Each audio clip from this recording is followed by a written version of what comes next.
Դիտարկելով այդ թվում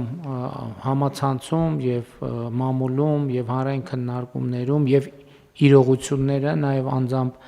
արձանագրելով ես հանգել եմ այն եզրակացությամբ, որ անհրաժեշտ է վարչապետի որոշմամբ երկու խումբ ստեղծել եւ աշխատանքային խումբ ստեղծել, աշխատակազմին հանձնարարում եմ անհատական կազմի մասին տալ առաջարկ, խմբերից մեկը պետքա զբաղվի օդի աղտոտվածության խնդիրներով, որովհետեւ նախ պետք է այդ խնդրը արձանագրել մեր օրակարգում, հասկանալ եւ կոնկրետ լուծումներ տալ եւ երկրորդը երթևեկության կարգավորման հետ կապված խցանումների հաղթահարման աշխատանքային խումբ, այսինքն երկուսն է վարչապետի որոշմամբ աշխատանքային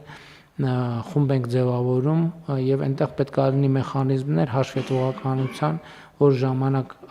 ժամանակ առ ժամանակ այդ թվում եւ հանրային հաշվետվողականության եւ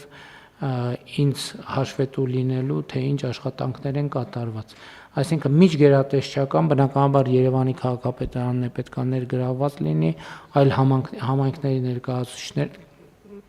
առաջարկ տվեք, թե ինչպիսին կլինի առավել արդյունավետ այդ կազմը, որպեսզի գուցե ունենա փոքր ավելի մոբիլ հատված, գուցե ունենա ավելի ընդլայնված հատված, որպեսզի հնարավոր լինի ներառականություն ապավել, իմիջիայլոց պետք է նախատեսել քաղաքացիական հասարակության եւ փորձագիտական հանրության ներկայացուցիչների ներառումը անպայման, այսինքն ոչ միայն գերատեսչությունների միջոցով աշխատել, այլ ուղիղ անմիջապես, անհատապես աշխատանքային խմբերում իրենց ներգրավվածությունը, որպեսզի փորձագիտական եւ վարչահարական կապը հնարավորինս ավելի ուժեղ լինի։ Չմոռանաք հավանել տեսանյութը եւ բաժանորդագրվել Civic AM-ի YouTube-յան էջին։